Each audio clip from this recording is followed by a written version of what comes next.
Students, today I shall teach math 1.3 exercise. उम्मीद करता हूँ आपको समझ भी आ जाएगी। अगर आपको मेरी ये एक्सरसाइज समझ आ जाए तो प्लीज़ मेरे चैनल को सब्सक्राइब करना ना भूलें और साथ में दी गई बेल आइकन पर भी प्रेस कर दें। इसका पहला क्वेश्चन है, which of the following set is empty set. यानी ये जो सेट दिए गए हैं हमने बताना है कि एम्प्टी सेट हैं या नहीं है। तो ये एम्प्टी सेट है उसके ये वाला सिंबल इस्तेमाल होता है।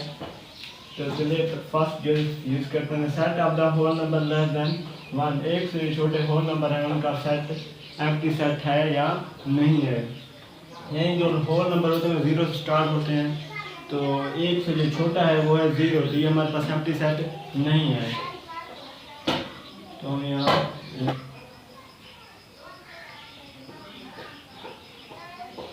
नेक्स्ट हम set of the English alphabet between U and V. U और वी के दरमियान जो अल्फ़ाबेट हैं इंग्लिश के, उनका सेट एम्प्टी सेट है या नहीं है। तो ये उनका सेट एम्प्टी सेट है। क्यों है? क्योंकि यू और वी के दरमियान कोई अल्फ़ाबेट नहीं पाया जाता, तो ये हमारे पास एम्प्टी सेट है। नेक्स्ट है हमारे पास the set of the vowels other than A and O. A और ओ जो वॉवल्स हैं, इनके अलावा जो वॉवल्स बाकी हैं उनका सेट एम्प्टी सेट है या नहीं है। तो ये एम्प्टी सेट नहीं है। क्यों नहीं है? क्योंकि इनके दरमियान आई भी आता है, ई भी आता है और यू भी आता है। नेक्स्ट हमारे पास the set of the natural number less than 1। जो एक से छोटे नेचुरल नंबर हैं उनका सेट है या नहीं है। तो उनका सेट एम्प्टी सेट है या नहीं है। वो एम्प्टी सेट है क्योंकि नेचुरल नंबर 1 से स्टार्ट होते हैं, तो ये हमारे पास एम्प्टी सेट आ गया। नेक्स्ट हमारे set of the even numbers which are called odd number. ऐसे जुफ्त अदाद जो ताक अदाद कहलाते हैं, तो ये हमारे पास ऐसे कोई जुफ्त अदाद नहीं है जो ताक अदाद कहलाते हैं, तो ये हमारे पास एम्प्टी सेट हो गया।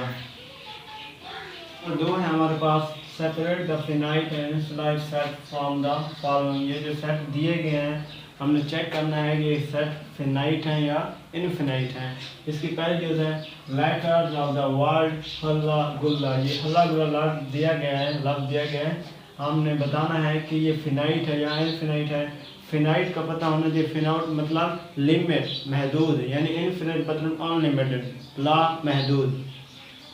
हल्ला गुल्ला ये हम इसको काउंट कर सकते हैं, तो ये हमारे पास क्या होगा, लिमिट वाला हो गया, फिनाइट हो गया। तो हम यहाँ लिख देते हैं इसको फिनाइट।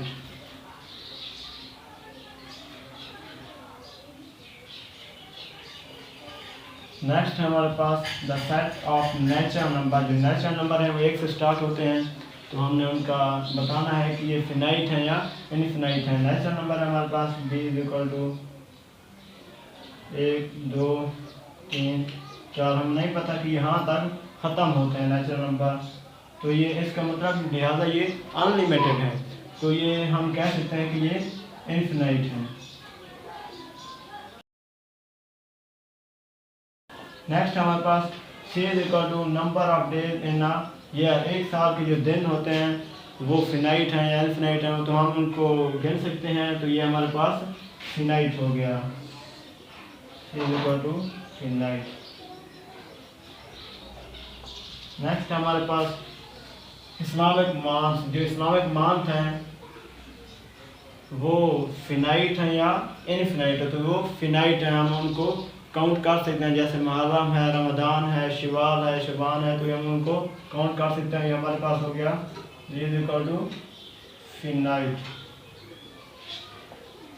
नेक्स्ट हमारे पास = 3 6 9 कॉन्टीन्यूअस है, तो हमें नहीं पता कि कहाँ तक कॉन्टीन्यूअस है, तो ये हमारे पास अनलिमिटेड हो गया, जिसे हम इनफिनाइट कहते हैं।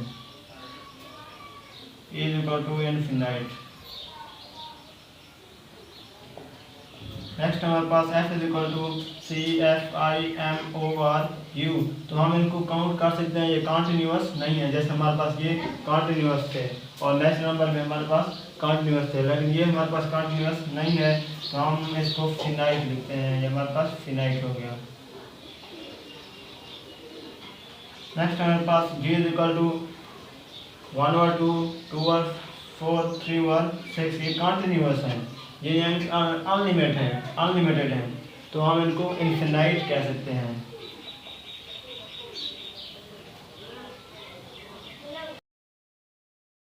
स्टूडेंट्स क्वेश्चन नंबर 3 है हमारे पास। Find the following pairs of the sets are equivalent और नॉट इक्विवेलेंट।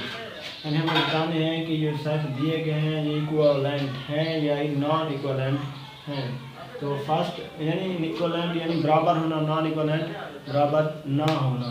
यानी जो एक एलिमेंट है फॉर एग्जाम्पल वो बी के एलिमेंट भी उतना हो जितना एक एलिमेंट है। जैसे हमारे पास दिया गया है A is equal to 1 2, B is equal to 1 3 7। मतलब जो ए के एलिमेंट है वो 2 है और बी के एलिमेंट है वो 3 है। तो इसका मतलब ये इक्विवेलेंट नहीं है, बराबर नहीं है। यानी ए के एलिमेंट 2 है, बी के 3 है। तो हम यहाँ लिख देते हैं नॉट इक्विवेलेंट।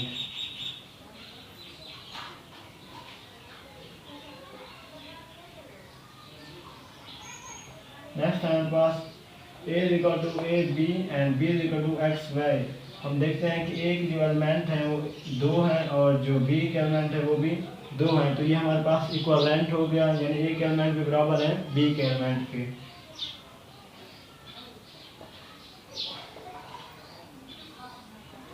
नेक्स्ट है हमारे पास A is equal to -2 -1 0 1 and B is equal to 3 5 7 8। A के एलिमेंट हम काउंट करते हैं 1 2 3 4 और बी के जो है 1 2 3 4 ये हमारे पास इक्वल है और इक्विवेलेंट जिसे हम कहते हैं ये हमारे पास इक्विवेलेंट हो गया।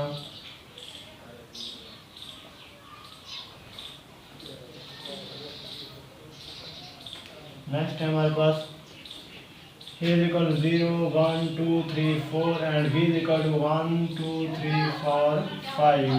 जो ए के एलिमेंट है वो 5 है एंड जो बी के एलिमेंट है वो भी 5 है। इट्स मीन ये इक्वल है, यानी ए के एलिमेंट भी उतना है जितना ही बी के एलिमेंट है।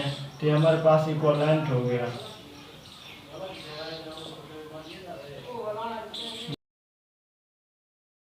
B is equal to L M N O.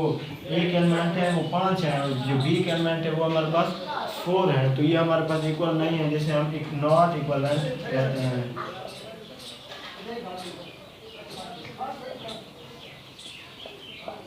Next है हमारे पास the set of the 4 natural number and the set of 3 वेड नंबर। 4 नेचुरल नंबर और 3 वेड जो एनिमल हैं, वेड एनिमल। तो ये हमारे पास बराबर नहीं होगा क्योंकि नेचुरल नंबर 4 हैं और जो वेड नंबर हैं वो 3 हैं। तो इसे हम कहते हैं नॉट इक्विवेलेंट। नेक्स्ट है हमारे पास A is equal to set of 5 rebels of Punjab. जो पंजाब के झंडे को कलर हैं वो कितने हैं, वो 2 हैं और जो पंजाब के दरिया है वो 5 है। तो ये हमारे पास इक्वल नहीं है, जिसे हम नॉट इक्विवेलेंट कहते हैं।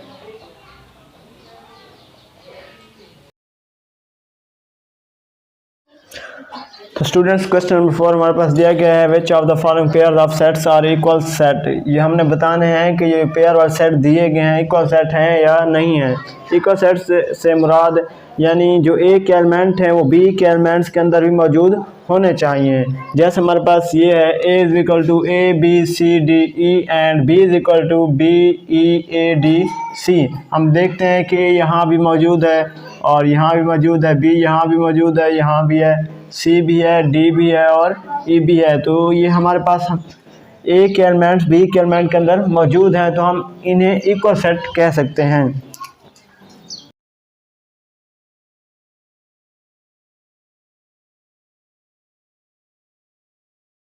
नेक्स्ट हमारे पास 1 2 3 4 5 and B is equal to 1 0 1 1 + 1 1 + 2 1 + 3 and 1 + 4। पहले हम इसको सॉल्व करते हैं। a is equal to 1 2 3 4 5। b is equal to 1 + 0 तो ये हमारे पास 1 आ जाएगा, a + 1 2 आ जाएगा, 1 + 3 ये हमारे पास 4 आ जाएगा और 1 + 4 ये हमारे पास 5 आ जाएगा। सॉरी हमने 3 लिखना भूल गए।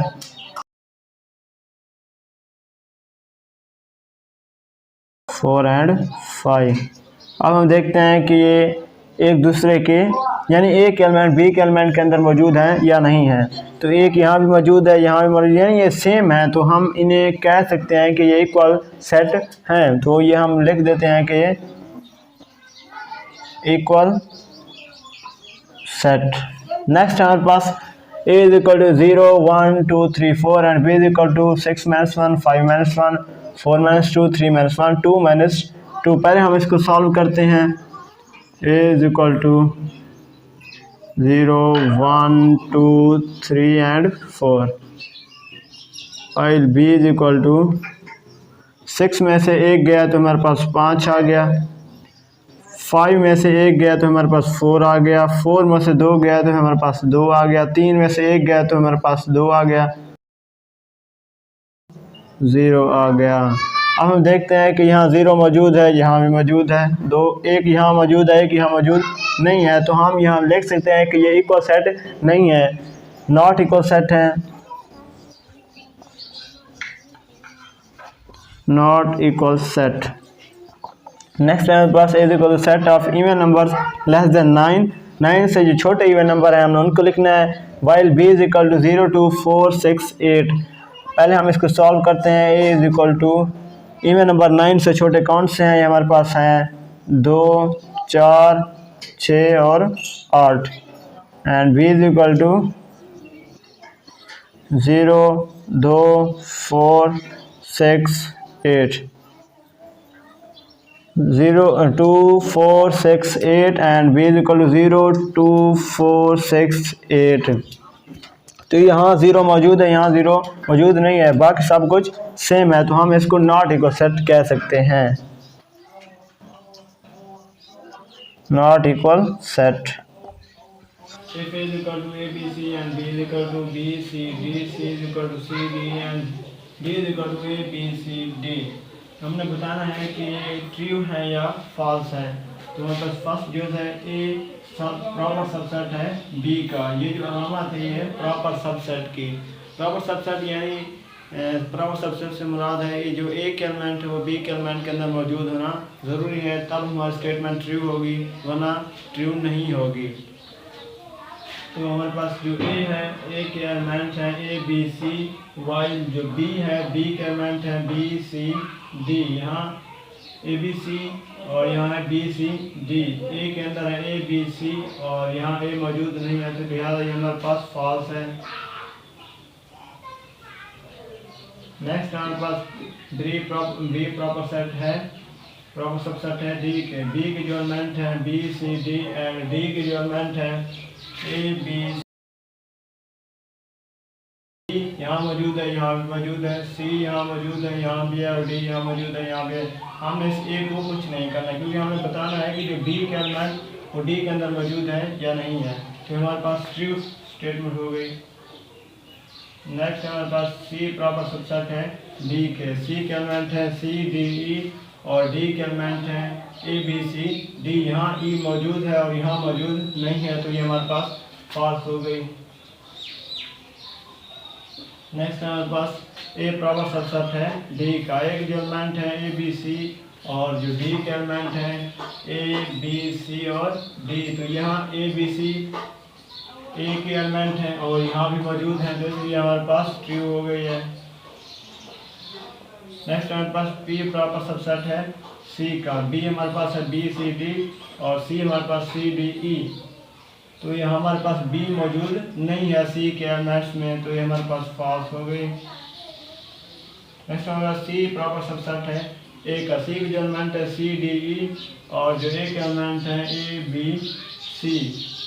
तो यहाँ डी और ई मौजूद है, तो वहाँ डी और ई मौजूद नहीं है, तो ये हमारे पास फॉल्स हो गई। तो एक्सरसाइज 1.3 यहाँ ख़त्म होती है। अगर आप एक्सरसाइज 1.1 और एक्सरसाइज 1.2 देखना चाहते हैं तो डिस्क्रिप्शन में लिंक है, उस पर जाकर वहाँ देख सकते हैं।